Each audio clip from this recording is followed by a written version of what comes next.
we're going to get started. We might have a few more people joining us, but I think Fennell is going to kick us off. Yes, I am. And I am really, really excited about this training. As you guys know, I go to bunches of training, scouting and looking for the best training that I think that we can bring to our messaging team. And when I went to this one, I was so excited to bring this back because at the end of the day, everybody knows I believe elections are won on the margins. And the way that you do that is get people out to vote who don't always vote. And one of the most difficult conversations that we have are people who say, I don't vote. So when I heard Jackie and Elizabeth do their training, you and the 34%, which I'm going to let them tell you what that 34% is, because I think that's quite meaningful. I think that you guys will have a new appreciation for how we have conversations, whether they are through canvassing or whether they're on the telephone. And the one thing that I will tell you is when someone says, I don't vote, it's usually the end of the conversation. But tonight you're going to learn how to make it the beginning of the conversations. And their skill sets are perfect for this, of which I will let them talk about that as we get ready to go through this training. So Dr. Tulsky and Elizabeth, it's all yours. Thank you so much for being here tonight. Wow, thank you so much, Fennell. It's such an honor to be with all of you. Jackie and I are volunteers with Swing Left San Francisco, and we're thrilled to be with all of you today. And I have to say, personally, I'm especially excited to be with you. So many of you in Virginia. I actually had the honor of canvassing in Chesterfield County in 2019 for Sheila Bynum-Coleman, the Democratic candidate for House Delegates, who was running against Kurt Cox in that race. And so anyway, I'm excited to be with some folks from Virginia tonight. So, and just before we get started, I just want to take a moment to acknowledge the gravity of what's going on in our country and in the world right now. With the January 6 hearings, the recent mass shootings, the war in Ukraine, the recent Supreme Court decisions, so much else going on. I just would like to invite you to take just a few moments of silence to acknowledge these events as we gather here today.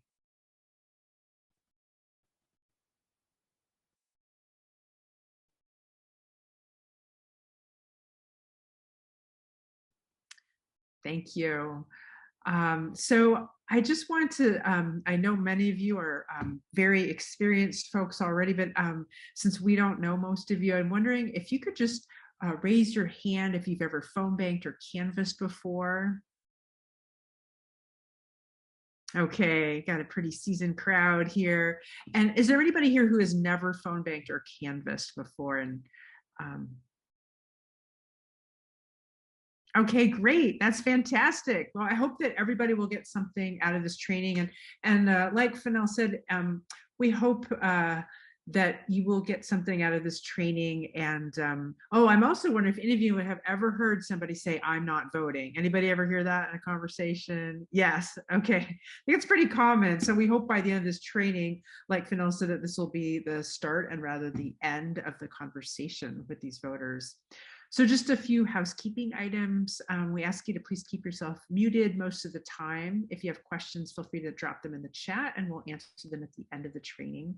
We are recording this session and I believe Robin will make that link available after the training as well as a copy of the slides. And we'll also invite you to complete a survey. This work is kind of a production in process and we'd be grateful for your feedback. We know 2 hours is a long time to be on Zoom and we really appreciate your participation. We're going to go straight through the program, but if you need a quick bathroom or stretch break, please feel free to take it.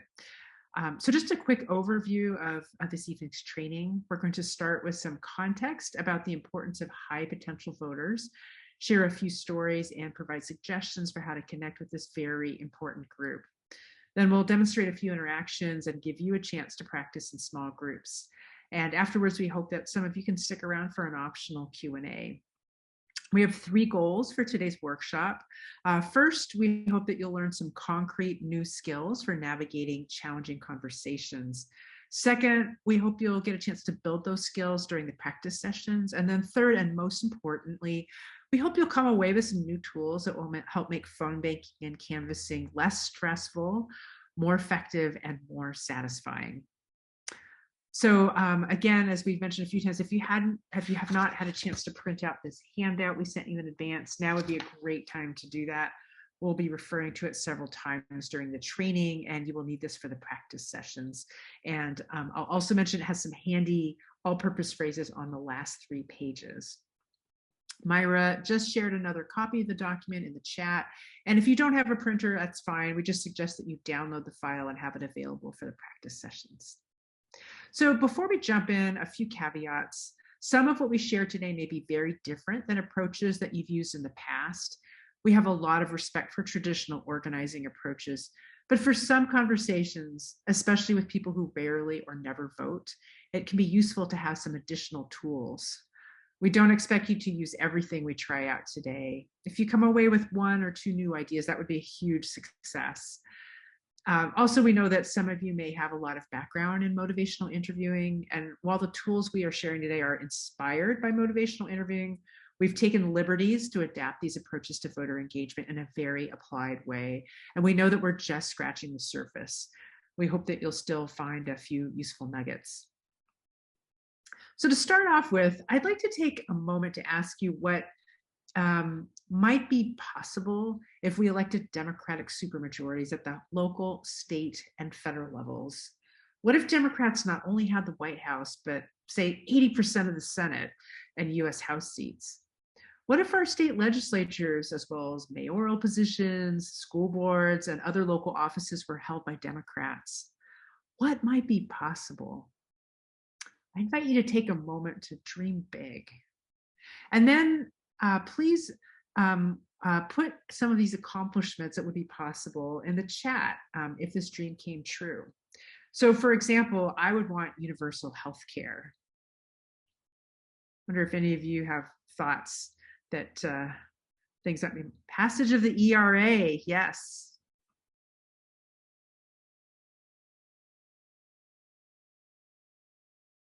Preserving women's rights, says Melissa.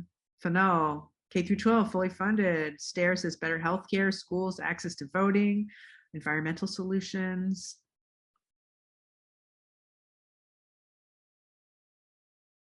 Fanel, senior care. Melissa, equity, absolutely. Jackie, gun control. Carlino, acknowledging voter restriction laws. Common sense gun legislation, affordable housing, employment, family life balance, automatic voter registration. Ooh, love that one. Yes. So this is so inspiring. I want to move to this country. Thank you so much for sharing this. I invite you to keep these great possibilities in the back of your mind as we go through the training today, and also as you do the hard work of reaching out to voters in the future. So now we'd like to give you a bit of context. We all know how close the 2020 elections were. Less than 43,000 voters in Arizona, Georgia, and Wisconsin decided the outcome of the Electoral College. And I'll give you a moment to take a look at this amazing slide. So it shows the popular vote in the 3 most recent elections when you include all eligible voters. The number of eligible voters is determined by census data.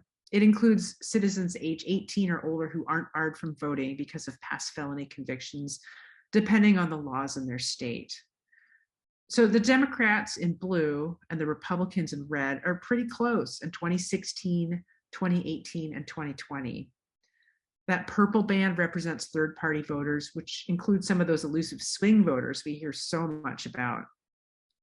But perhaps our greatest opportunity for impacting the election are the voters represented in green, eligible voters who did not vote. In 2020, a year when we saw the highest turnout in over a century, 34% of the electorate still did not cast a ballot. Many in that group were young people, people of color, and lower income voters, people who may be inclined to support progressive priorities. Of course, some of these people had their votes suppressed. Others just need help navigating logistics, like confirming their polling location or how to request an absentee ballot. But there is some portion of this 34% that flat out is not interested in voting or only votes occasionally. Midterm elections historically have lower turnout. And as you can see in 2018, 52% of eligible voters did not vote. That's something to keep in mind in this year's midterms. People who rarely or never vote are often labeled low propensity voters. But I like a term used by Anat Shenker-Osorio, a Democratic communications strategist. She calls them high potential voters. It focuses on their strength and their power. If we could encourage even a fraction of these high potential voters to get out and vote, it could have a big impact. Engaging with voters is not a one-size-fits-all process. Instead, I try to tailor my approach based on how the conversation unfolds. Here, the voter is in blue and my responses are in green. If they're a strong or likely Democrat, the traditional approach of mentioning a few of the candidates' talking points and making a plan to vote probably works great. This is essential to any campaign and helps ensure that our strongest supporters have all the information they need to vote. If I encounter someone who would never vote for a Democrat or happens to be rude, I don't try to change their mind. I politely say, "Have a great day," and say goodbye. But at least once each shift, I talk to someone who tells me, I'm not voting. Bingo, I have just connected with a member of the 34%. But how should I respond? There are 3 pathways. The first is just to thank them and hang up. And some phone bank scripts actually say to do this, but I think this is a lost opportunity. The second path is to preach at them, recite all the talking points and tell them why this election is so important. That usually doesn't work so well. It feels bad to talk at people, and it really feels bad to be on the receiving end of that. The third path requires me to shift gears and to slow down. I try to get curious. Can I view the voter like an anthropologist would? Show empathy and be non-judgmental. Try to listen more than you talk, especially at the beginning. Ask open-ended questions, then silently count to 10 to give them a chance to respond. It's challenging, but this approach can make the conversation more effective and satisfying for the voter and for you. Let me tell you about one of these high potential voters. In December 2020, I was calling Georgia for the Senate runoffs, and I spoke with a voter I'll call Ophelia. She was really stressed out and didn't know there was another election in January. She said, I don't have time to think about politics, and I just try to tune them out. She couldn't even remember the name of the president, but she said she didn't like him. She described how hard things were with her mother, who had lots of health issues. Although Ophelia got laid off during the pandemic and her unemployment had run out, she still helped her mom financially. This went on for about 25 minutes, and I wondered if I was wasting my time. But she really wanted to talk. I said I was so sorry to hear about her situation and that I had also had a sick parent, and I knew how hard that could be. Then Ophelia asked if I was a Democrat, and I said yes. And she said she leaned that way too, but said she hadn't voted in November. I said, oh, interesting. Tell me more about that. She said, I figured Trump was going to win, so what was the point? I said, I'm really glad Biden will be our next president, but it was a really close election, and it showed that we needed every voter. I said, it would be tragic if Biden can't get anything done because the Republicans still control the Senate. They've blocked the Democrat for years. In the latest pandemic relief bill, the Democrats wanted to include money for things like extended unemployment benefits, but the Republicans refused. Now, if they keep control of the Senate, that will probably continue. But if the Democrats win these 2 Senate seats in Georgia next week and gain control of the Senate, we can help people who really need it during the pandemic. Something clicked for Ophelia. She said, okay, that's it. I'm going to go vote, and I'm going to make sure my family does too. I said, wow, that's great. Could you spread the word to 3 people you know? She said, yeah, my husband works in construction. He has 100 coworkers. Most of them didn't vote in November either, but we'll tell them that now that we have a new president, we want to make sure he can get things done. So get out and vote on January 5th. We're Hispanic and we're going to get this going. We'll tell them, go out and vote and then come to the cookout. I said, wow, Ophelia, you are really connected to the community.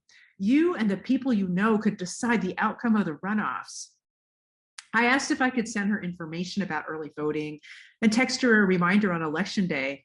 She said, sure. So afterwards, I texted her, and this is what she wrote back. God works in mysterious ways. You made my day.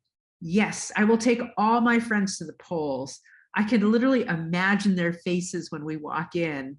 Unfortunately, I don't have a loudspeaker. I would go around town announcing it, ha ha ha. That's just one example of how eliciting a voter's concerns, trying to respond from the heart, and connecting what they care about with what's at stake in this election can help them draw their own conclusions about voting. One way to do this is to incorporate some tools of motivational interviewing, or MI. This approach has been around for decades in fields like psychotherapy and social work. It's been shown through hundreds of clinical trials to help people change their behavior. But you don't have to be a psychiatrist or a social worker to incorporate these approaches. In a minute, I'll turn it over to Dr. Jackie Tulsky. I met her last year through my work as a freelance medical writer. Jackie is an internist who's had decades of experience caring for patients at San Francisco General Hospital who have HIV, substance use disorders, and mental health issues. And yet, even with these huge challenges, some are inspired to make big life changes, like taking a step towards reducing their drug use or getting a COVID vaccine. She uses motivational interviewing to engage with compassion, drawing out their intrinsic desires to change and helping them align their actions with those desires. Jackie is also a motivational interviewing trainer, and we're so lucky to have her with us today to share ways to apply these tools to effectively engage with voters, especially high potential voters. Jackie? Thank you, Elizabeth. Listen, I feel really lucky to be with you all, and I'm especially grateful that you're interested in learning about motivational interviewing in conversations with high potential voters.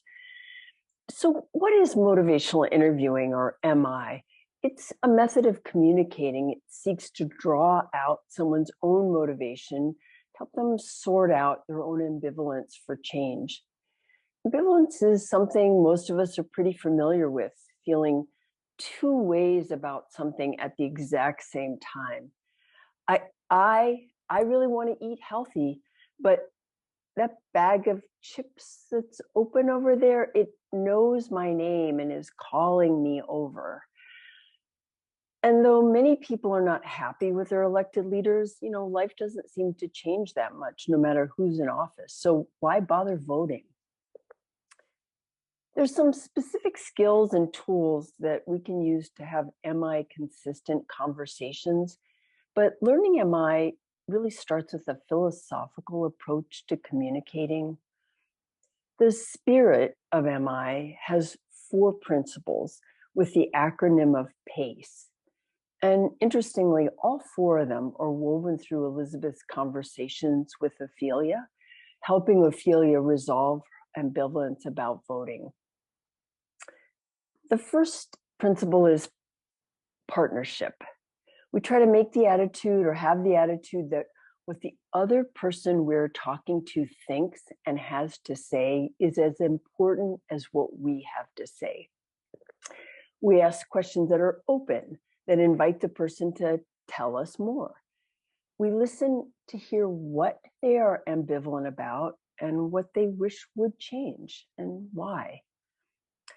For example, we learned that Ophelia had too much to do and so much felt out of her control, but she really didn't like Trump.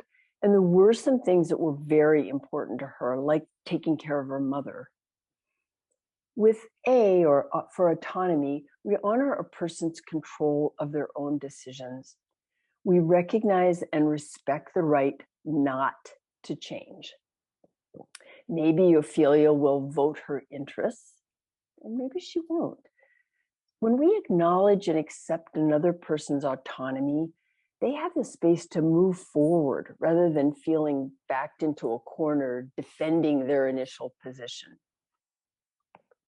Compassion is the third principle, and we have empathy for how hard it is to change ourselves or the world. We express genuine curiosity about what motivates a person's actions and what might help them do something different. When Elizabeth listened to Ophelia's troubles and says, "I know what it's like to take care of a family member," she shows compassion for how hard it is to be human. Now, that sharing is not meant to shift the focus away from Ophelia, but to simply acknowledge that, yeah, it would be hard to add one more thing like voting to your very busy life. And yet you managed to do so much. The final principle is evoking, or drawing out the person's own ambivalence and helping them express reasons that they might want to change. Ophelia talked about her life, and Elizabeth said, "Tell me more about your family, your work." Evoking means asking the person what they want to change. You know, if you could elect a person that listened to you, what 3 things would you want them to know? Or if an honest person was elected, what 2 or 3 things might be different a year from now? So we use PACE, the 4 principles in the spirit of MI, to support all our other MI skills. Now, communicating with MI helps the people we talk to, but it really does also help us. We may see people in a different light, and MI supports our ability to engage with them. I mean, many of you have done hours of phone banking and canvassing, and perhaps you felt a little discouraged between hang-ups and people who are adamant that they don't vote. It's really common to feel frustrated with important but difficult work. I mean, if they would only listen and understand why they need to change. I know a version of that feeling. After 15 years at San Francisco General, I love the job I had of caring for people, but really many or most of my patients had problems that just never seemed to completely get better. I was frustrated and on the edge of burnout.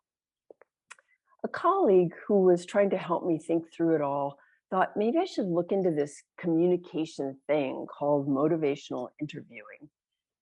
So I took an intro course. It was such a revelation.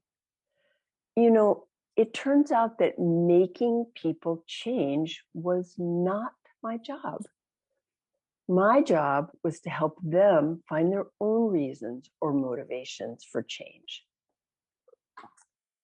So soon after I took that course, I saw a patient that I'll call Joe. We had about a 10-year relationship, and some of his medical problems were better, but it was really clear that his heavy drug use, not his HIV infection, was going to be the cause of his death. The more I tried to tell him how dangerous it was, and the more he just dug in his heels. I mean, according to Joe, cocaine was not the problem, and he was very turned off by my lecturing. So with the MI spirit in mind, I was ready to try something different. "Hey, Joe, thanks for coming in today. I know you're really busy, but could we just take 2 minutes to talk about your lab results, and then I'll fill out that form you have?" "Okay, great, thanks. So here, let's look. Geez, you're doing terrific with your HIV meds, and your virus is completely under control. But the drug test showed cocaine again. I mean, what do you think about that?" "Oh, doc, I know what you always have to say." Like, well, actually, tell me more about crack cocaine. Like, what do you like about using it? He looked right at me and immediately started, "Oh, you feel like you're riding a rocket ship. You have energy, ideas. You feel so good, like you can do anything. My back pain disappears completely. I never want to stop using." I'm like, "Oh, okay, wow. So what if anything's not so good about using?" He thinks about it for a minute. I have to hold my tongue because, of course, I want to talk. The rocket ship falls to Earth. You crash, you're wrecked. The rocket ship falls to Earth? Yeah, and you're broke. You have nothing for food or bills the rest of the month. He seemed surprised to hear himself say this, and I was frankly stunned. It never occurred to me that he would have such rich things to say about using or why he might not want to use. Pain relief was a plus, but then there was wasted money, feeling bad afterwards, all things that we had never, ever talked about. It's 5, almost 6 years later now, and that conversation marked a big change in our relationship and how I saw Joe and a lot of other patients like him. It started with me listening and Joe hearing what he had to say. I'm no longer the one arguing or bringing up reasons to stop using. And actually, he uses very little now. And eventually, he has a goal to stop using because it turns out that his life and his health plans did not include cocaine. And me, I'm still at San Francisco General. MI reminds me that I'm not driving the bus. I just have to help people figure out where they want to go, maybe the best route. Although honestly, people often know the roads pretty darn well. I'm sorry. Joe always makes me choke up. Anyway, so listen, MI guided conversations like the one you just heard with Ophelia and Joe, they can be learned. They're not a natural gift. There's specific skills and tools that can be acquired. And there's even ways of giving out information so you're not the sage on the stage taking over the conversation, but a partner who's helping expand the person's engagement in their democracy. Let's look at a few MI tools and skills, starting with OR. So OAR is a reminder of 3 ways to start and keep a conversation going. Open-ended questions can't be answered with a yes or a no, are sincerely curious and not judgmental, and people may need time to answer, so you have to wait. Even count to 10 if no response. I mean, if they start responding or you feel like they're thinking out loud, you can encourage them to keep talking without interrupting them by making those little sympathetic sounds like and uh-huh and oh, wow. Here's some examples. Tell me more about not voting last November, or what's not so good about crack cocaine. Now, there's one special type of open-ended question called the ruler. It can be particularly helpful for assessing a voter's motivation level. For example, you can ask them, on a scale of 0 to 10, how likely are you to vote, with 0 meaning very unlikely, and 10 being, oh, very likely. If they say a 3, okay, then you can ask them, well, why isn't that number a 0 or a 1? And that may help them share some interesting information about why they might be interested in voting or why they might have voted in the past. Then you can follow up by asking, so what could boost you to a 3 or a 4 or even a 5? And that can open the door for them to share some things that could help them take the next step toward voting. Affirmation is a way of reminding a person, in this case the voter, that they've made changes in the past. It acknowledges previous efforts or actions that demonstrate strength based on things you've heard them mention. It can be so hard to take care of a family member. Ooh, you're really connected to the community, or you've made real efforts to vote. Reflection is to kind of repeat or interpret what the voter said to you. It helps the voter hear themselves, and it shows that you're really listening. And honestly, it's probably the hardest part of or. When Joe says the rocket crashes, I just simply repeated his words. The rocket crashes. When Ophelia tells Elizabeth, I figured Trump was going to win, so what was the point? Elizabeth chooses to interpret a little and says, that election was really close and it showed that we needed every single voter. So OAR, a very useful MI tool that can help someone talk about their frustrations, but also their priorities. Back to Elizabeth. Thanks, Jackie. So I just wanted to note a few things about or and how to use these elements strategically. First, we're not saying that all closed-ended questions are bad. They're definitely super useful in some situations, like asking, have you received your ballot yet? And while we encourage you to strategically pause and count to 10 after asking open-ended questions or sharing a reflection, sometimes pausing is less useful, like when you're first introducing yourself. With practice, you'll gain a sense of which elements of or can be useful at what point. Also, I just want to emphasize that these techniques aren't foolproof. We don't want you to think that if you do them perfectly, no one will ever hang up or shut the door in your face. Honestly, with some voters, I can be Gandhi or Stacey Abrams asking the most thoughtful, open-ended question, and they'd still hang up. Instead, maybe these approaches will help an extra 5 to 10% of voters to stay engaged with you, and that can make all the difference in close elections. Great. So in a moment, we'll show an example of how to use open-ended questions, affirmations, and reflections in a real conversation. But since I'm on the topic of getting hung up on, first I'd like to say a few words about getting past hello. The first minute of a conversation is critical. It's when they're most likely to hang up or close the door. The most important thing is to try to establish a respectful connection right from the get-go and to keep the conversation going. I like to think of this as one of those fairy tales where the hero or heroine has to get across the moat before they can enter the castle. Jackie and I will demonstrate the first couple minutes of a conversation. Listen carefully for the ways that the volunteer tries to build rapport right from the start. Also, note any open-ended questions and reflections that you hear the volunteer use. We invite you to put these into the chat. So for example, you could put open. If you could change anything about the country, what would it be? Or reflect. You wonder if one vote makes a difference. After this demo, we'll give you instructions for practicing a similar conversation in small groups.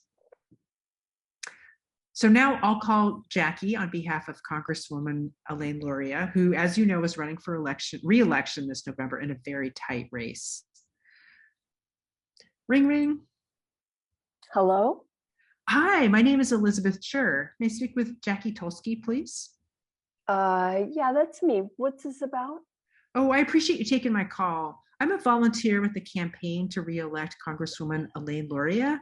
I'm not calling to ask for money. We're just trying to find out what you might think of. I'm sorry. I'm really sorry. I'm so busy right now. Oh, wow. It sounds like you've got a lot going on.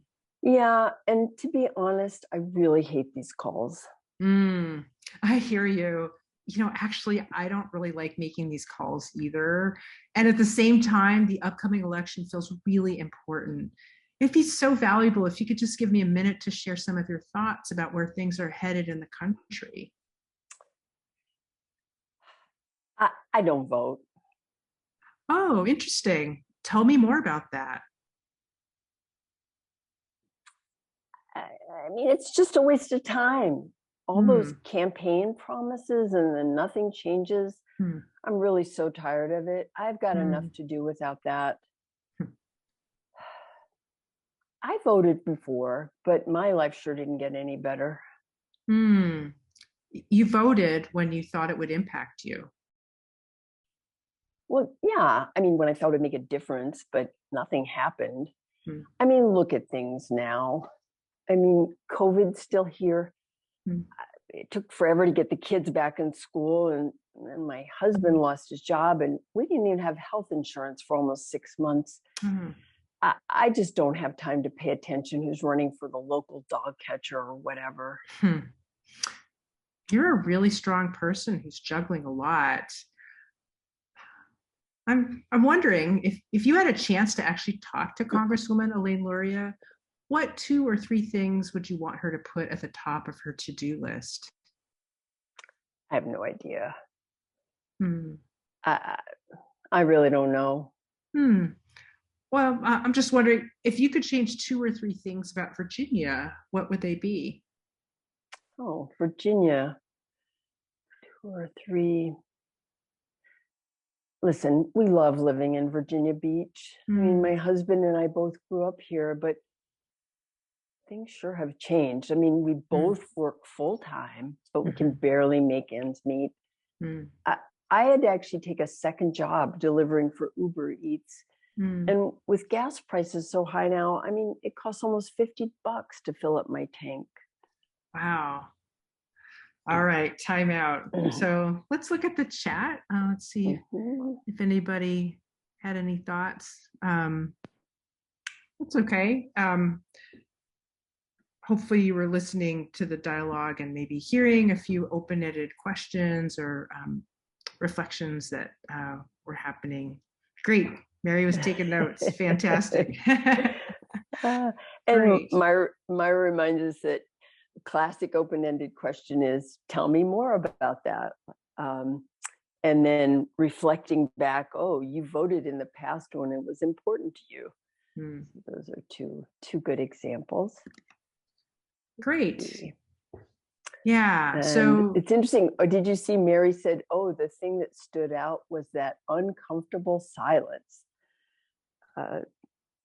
We're definitely going to talk about that more. And the question is, who's it uncomfortable for?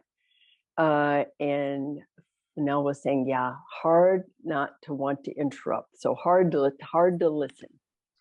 Yes, absolutely. And I think it feels counterintuitive sometimes, but that silence can be powerful. So we encourage you. It's great that you paid attention, that you noticed it, and hopefully we'll be talking more about how you can actually leverage that silence to draw more out of the voter.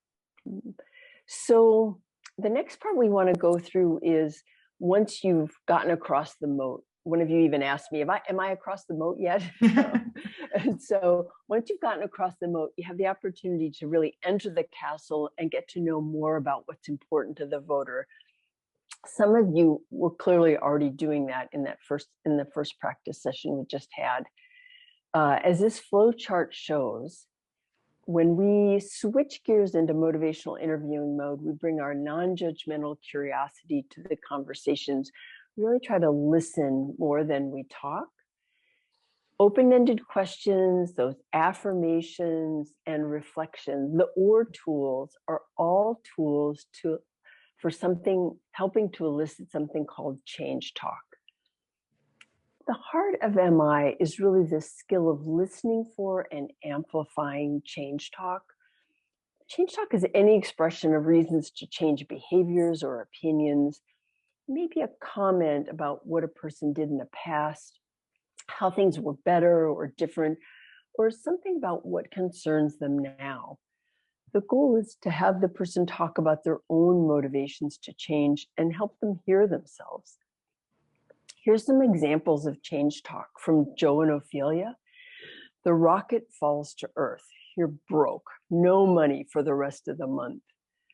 I don't really like Trump. And remember at the beginning of the training when we invited you to put some into the chat, some of what might be possible if we had Democratic supermajorities, all levels of government. You wrote things like universal health care and equity and pass the ERA, gun regulations, voter protection laws, both for registration and for actual voting, K through 12 support, all of these great examples of topics that could elicit change talk if you explore them further with the voter. But remember, we said that people often feel really ambivalent about change. So what you often hear most in the beginning of a conversation is sustained talk. What's sustained talk? Well, it's what you might guess. It's comments that support the status quo, statements that argue for keeping things the way they've been, kind of a just go along to get along approach. Here again are some examples from Joe and Ophelia. Oof, you feel like you can do anything when you're using crack cocaine. And I don't have time to think about politics. I just try to tune them out. Elizabeth, I think you have some tips for us about change and sustained talk. Yeah, so often a conversation with a high potential voter isn't divvied up 50-50 between change talk and sustained talk. Many times they'll say 9 things about why they're not voting, but then they'll mention one little thing that indicates they might have other thoughts or feelings about voting. Milk it. If you listen hard, people sometimes give you this opening. This little shred of change talk is the crack in the wall of the status quo. That's what you want to focus on, reflect back, and invite them to talk more about. You know how mice are so talented at finding food? They don't need you to leave the pantry door wide open. If there's a little crack in the wall, they can squeeze themselves through it to get to the good stuff. That's what we want to do if voters give us an opening. Charlie Barron, a superstar phone banker for Swing Left San Francisco, came up with this beautiful observation. We are invited to name the hidden hope, the buried yearning. Sometimes voters don't serve their change talk up on a platter. They may make negative comments about elections or the state of the country. But if you bring your curiosity and empathy to these statements, you might be able to gather more intel about what they care about. For example, they might say, politicians make a lot of promises, but nothing ever changes. You could say, wow, it sounds like you have some ideas about how the country could improve. Tell me more about that. Or they might say, I haven't voted for decades. You could say, oh, you have a track record of voting. What inspired you to vote the last time you did? For this last one, let me tell you about the time in 2020 when I called for Amy McGrath, the Democrat running against Mitch McConnell. I talked with someone who said he wasn't going to vote, but he mentioned that he thought senators should have term limits. I said that Amy McGrath supported term limits and asked if he would consider voting for her since he seemed so passionate about this issue. He said no. And then I asked, well, is there anything that would motivate you to vote? He thought about it and then laughed and he said, if Amy called or if she even left me a voicemail, I swear I would vote for her. We need new people and ideas in government. It's like an old car that just keeps breaking down. Sometimes you need to buy a new one. By asking him that question, he gave me way more information and even committed to vote if he heard from Amy. And that was a long way from I'm not voting. So as Jackie mentioned, change talk is the beating heart of motivational interviewing. If someone says things like, I wish that gas prices weren't so high, or I don't like that we can't afford health insurance, or if I didn't have to work 2 jobs, then maybe I could coach my daughter's soccer team, you've really unearthed some valuable information. It can be tempting to jump right into closing the deal, but try to dig deeper. Keep using open-ended questions and reflections to elicit more details. Often the voter will share more change talk, helping you better understand what they care about and why. Imagine that you're getting paid $1 for every word the voter says. By using open-ended questions and reflections to encourage them to keep talking, you can increase your so-called commission. Once you've uncovered that information, you can offer strategic tidbits of information that directly relate to their priorities and ask them to reflect on what you shared. If someone tells you they're worried about mass shootings, you could say, Congresswoman Elaine Luria wants to protect our communities from gun violence. What do you think of that? Finally, as the conversation winds down, you can use the ruler to assess how motivated they are to vote or to support your candidate. Then you can make an ask that's tailored to their level of enthusiasm. If someone says they're a 2, it might not make sense to say, can we count on your vote? But we can help them take the next step by offering to text them the candidate's website. Incremental progress is fantastic, especially with the 34%. You're laying the groundwork for the next conversation they have with a volunteer. Of course, if the voter is more motivated, you could help them make a plan to vote or ask them to vote triple by saying, could you make sure 3 friends or family members vote to re-elect Congresswoman Elaine Luria? End on a positive note by summarizing any next steps, like, I'll text you that information in a minute, and thank them for their time. Now, Jackie and I will do another demo, which will illustrate an entire conversation with the voter. Listen for examples of change talk and sustained talk. Pay attention to ways that the volunteer digs deeper to draw out even more change talk. Again, we invite you to drop examples into the chat. You could write change, I wish we had honest leaders, or sustain, I voted before, but nothing changed. This demo is just an example to give you a flavor. We hope it will help you to begin to tune your ear to be able to identify change and sustain talk. We'll give you more time to go deeper in the practice session that you'll be doing right after this. Ring, ring. Hello? Hi, I'm trying to reach Elizabeth Chur. Who's calling? My name is Jackie Tulsky, and I'm a volunteer with the campaign to re-elect Congresswoman Elaine Luria. I'm not calling to ask about money. I just was curious to find out. Lady, I'm not interested in politics. I don't vote. Tell me more about that. I'm just a community college student. I don't consider myself a political person. You're really focused on school and what your future might look like. Yeah, I guess so. I'm curious, if you could change 2 or 3 things about the future of the country, what would they be? I don't know. Everything's going fine for me.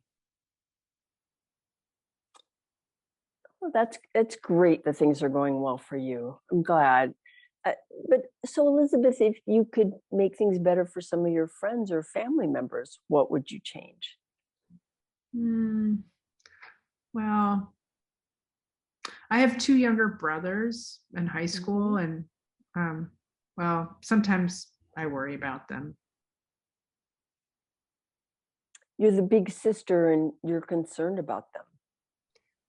Yeah, well, with all the school shootings, there have been a lot of active shooter drills, and last week a kid they know brought a gun to school. Oh gosh, that's scary.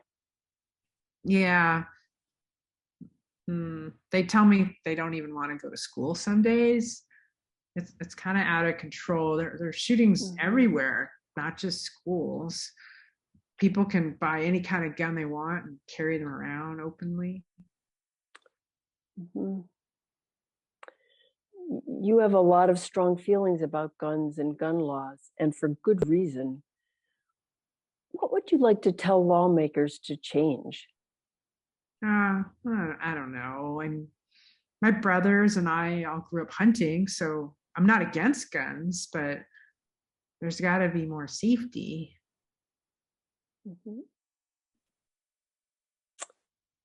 Well, I hear that a lot from young people like you. Could I share a bit about Congresswoman Elaine Luria and what she supports around gun safety?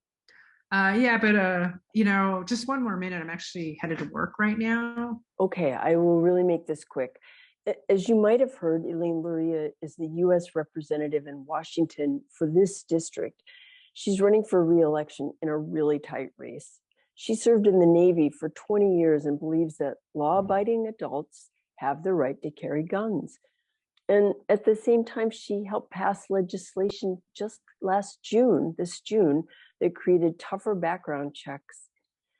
What do you think about that? Well, it's a start. I mean, you got to take a test and get a license just to drive a car. So it doesn't seem crazy that there should be more rules about who can buy a gun. Yeah, the Congresswoman definitely agrees with you and wants to do more to improve gun safety if she's reelected. I mean, this election is going to be really close.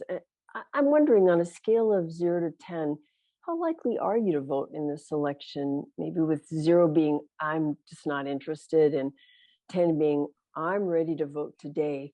What number would you be? I don't know. I guess maybe a 2. Oh, why not a 0 or 1? Well, a couple of my friends have been talking about voting, mostly because of the Supreme Court. I don't know. I mean, I guess I should, but I'm so busy with everything. People you respect think voting is really important, especially now with some of these issues that you've already mentioned. Would it help you to get to or what would help get you to a 3 or a 4? I guess if I didn't have to take time off work to school, work or school to go vote. You're interested in voting. You just need to fit it into your schedule. Can I text you a link to request a ballot by mail? Yeah, that's fine. All right, great. I'll do that right now. It's terrific you're considering voting in this election. And I really hope that Congresswoman Elaine Luria can earn your support. Yeah, I'll think about it. I gotta go now. All right, thanks for talking with me. Have a great day. All right, those college students, they can be tough to talk to. Let's see what you heard and put into the chat. Oh yeah, already there's some things here. Examples of change talk. Wish we had honest leaders. That's Myra getting us started. And sustain talk. I've voted before, but nothing changed. Or sustain is, oh, I don't vote. Or another sustain, I can't think of anything I would want to change. Mary talked about change, talking about her having worried about her brothers. Myra talked about worry about there are so many guns out there. Yes, on brand for college students. It's like pulling teeth sometimes. True. In a minute, we'll start wrapping up the formal part of the training, including one more story I want to share with you. But just first, a few other items. We would love your feedback about today's training. So we're dropping a link for a 2-minute survey into the chat. We will also send you the slides and the follow-up materials. We know that we threw a lot of information at you today, and it can be a lot to process. When talking with the 34% or really any voter, it's impossible to anticipate every situation that might come up. But just like basketball players, they practice their dribbling, their passing, and their shooting so they're ready for a game. We hope that you've been able to learn some core skills that can help you navigate obstacles and tune into opportunities when talking with voters. We hope you'll continue practicing these skills in the coming days in your conversation with friends and family, and also with voters. And Natalia, I also just want to say, man, I feel like if the only thing people came away from this training was tell me more about that is an option. If that's all you remember, that I think is like, I would be thrilled. So I think it's great. So just one way to practice is to phone bank or to canvas. And now that you've had a chance to practice making calls on behalf of Congresswoman Elaine Luria during this training, we hope that you'll knock doors or call actual voters. I know many of you are already doing this, but we are dropping a one-stop shopping link in the chat for virginiagrassroots.org, where there are all kinds of opportunities to volunteer for progressive candidates every single day of the week in your area. I'm just wondering if you could raise your physical hand if you're willing to phone make or canvas in the next week. Love to see your hand. Anybody willing to do that? I want to throw out that Dennis, who's in our group, is the person who put together that wonderful page that you're showing. All right. So yeah. I'm going to be trying to maintain that in the next week so that there's more. Excellent. Great. Thank you for putting it all in one handy, easy to reach place. Also, if you found this training helpful and think your group might be interested in co-sponsoring a future workshop, just let us know. These workshops are free of charge, so that just involves publicizing the workshop to your members. My email is at the bottom of the handout, and I'm also just dropping it into the chat. Or you can share your contact information with us in our survey.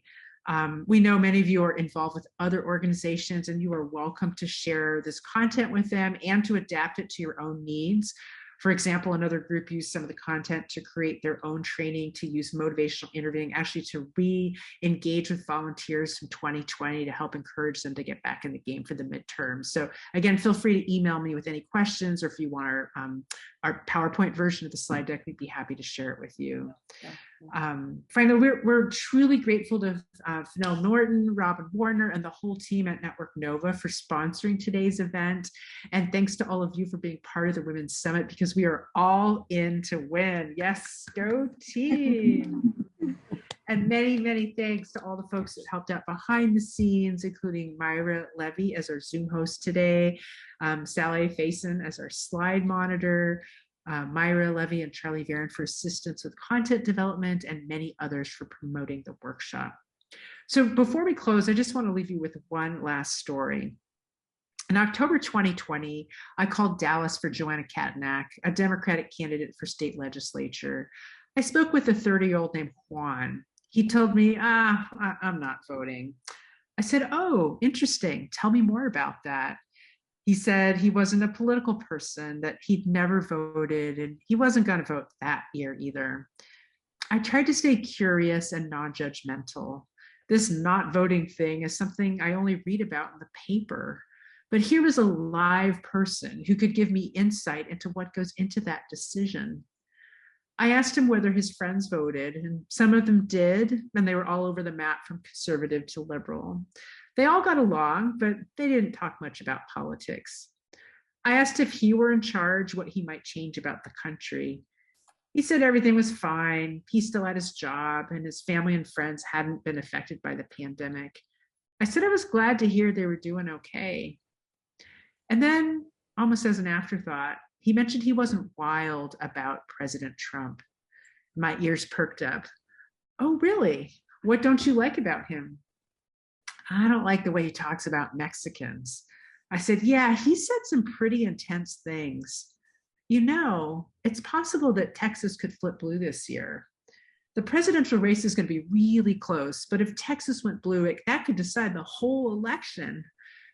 He still wasn't interested in voting. So I asked him, would it be okay to text you information about how to vote by mail? It might give you more options if you did want to vote. And if you didn't want to vote, you could just throw your ballot away. He said, yeah, I could send him more information. I also asked if I could call back in a few weeks to check in, and he said, sure.